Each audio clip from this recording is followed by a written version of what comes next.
Hi, I'm Paris, and on my recent attempt to climb Guadalupe Peak, the highest point in Texas, I brought along a couple of these little things. This is an oxygen cylinder from a company called Boost.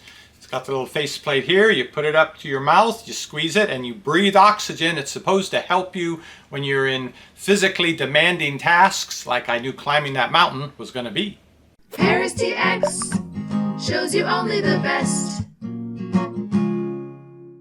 Unfortunately, I did not make it to the top of Guadalupe Peak on my climb this year, but I did make it back down without collapsing or needing help. When you've still got a ways to go, it's nice to have a boost.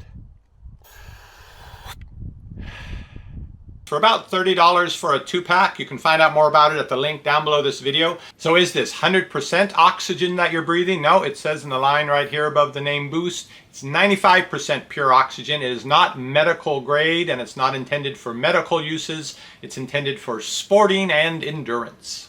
As they indicate here, some uses for it. And how many breaths of oxygen can you get from 10 liters? Sounds like it should be a lot. The actual number is about 200 1-second sprays of this. So if you inhale over the course of about 1 second, that'd be about 200 breaths.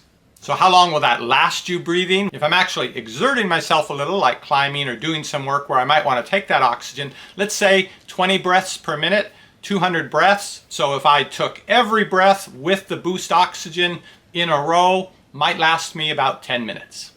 And I'm sure you want to see how it works. So it's intended to go over the mouth. Right here, it's got a pretty good seal. And then you squeeze the trigger as you're inhaling. So the way I've been doing it is I exhale, pull the trigger, and hold the trigger until I've inhaled that full breath, and then hold it a little bit like this.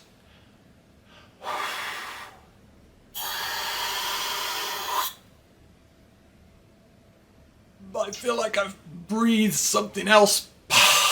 And trying to get maximum absorption into my lungs. Yeah, they don't mention holding your breath after you've taken a hit from this. They just say to breathe deeply through your mouth and do 3 to 5 times in a row as desired.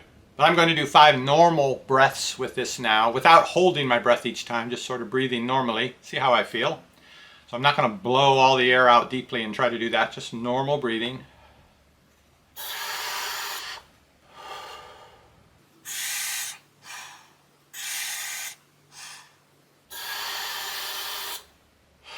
Mouth is getting so dry.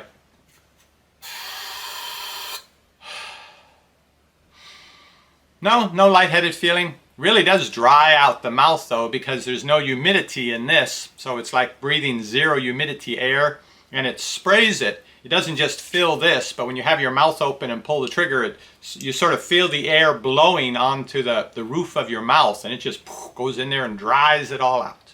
So I'm just going to try here with my finger pulse oximeter to see what my blood oxygen level is right now, and then breathe some oxygen, see if I can move this. So we're starting out at 98. It's going to be hard to move that very much. Let's see if we can hit 100. Here we go.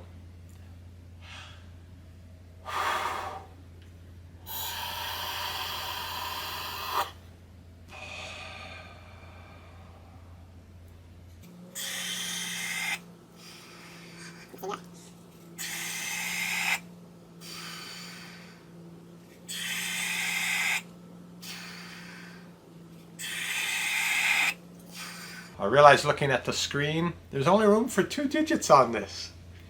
So I have it at 99, and I'm afraid that's the best I can do.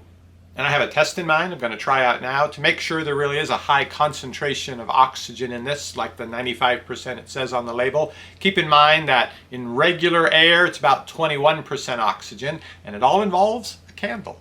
Now, what I remember from high school science class is that if you light a candle, you take a cup that has pretty much pure oxygen in it, and you put the candle in the cup, you should get a moment of intense flame. That's how I remember it. It's possible we were doing electrolysis with separating water into hydrogen and oxygen, and it's the hydrogen that does it. But I'm pretty sure we're going to see something with the oxygen. So this is regular air, of course. Now I'm going to light the candle, put it in, you'll see regular flame. Then I'm going to try to get oxygen in this, put the candle in it, see what happens, but I got to get my safety glasses first. Okay, so we've got regular flame in the regular cup. Nothing special going on. Now let me get some oxygen in here. Here we go. Candle, candle, don't be dripping. Here we go. Did it glow a little brighter? Seemed like it did. I'm afraid the oxygen fell out before I could get over to it. Let me try again. Here we go. Come on. Oxygen, oxygen, oxygen. Quickly, quickly. Okay, here we go. Flame. I am not seeing any difference. Darn it all. I was sure this is what we did in high school science class. Well, let's just run a little oxygen past it, shall we? Though I think I'm just going to blow it out.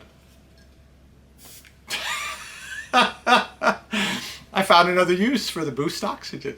Okay, I'm going to try one more thing. I don't think the oxygen particularly floats up or down compared to ambient air, but since going up in the cup didn't work, I'm going to try to fill the bowl with oxygen. I know that sounds silly. And then take the candle and dip it in there, see if we get something to happen. If I don't start a fire. Bowl full of oxygen.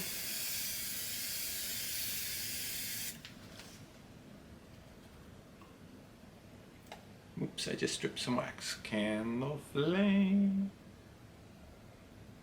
I'm not seeing it change at all. Darn it.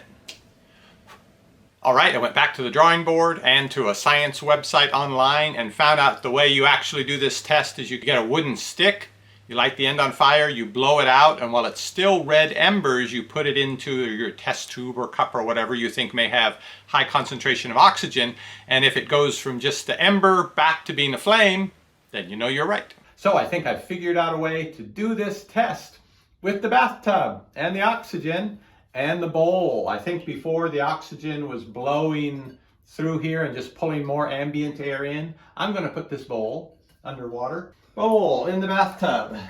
Come on. There we go. So we got no air in that. All right, oxygen underneath. This should displace the water. We should have pure oxygen in here.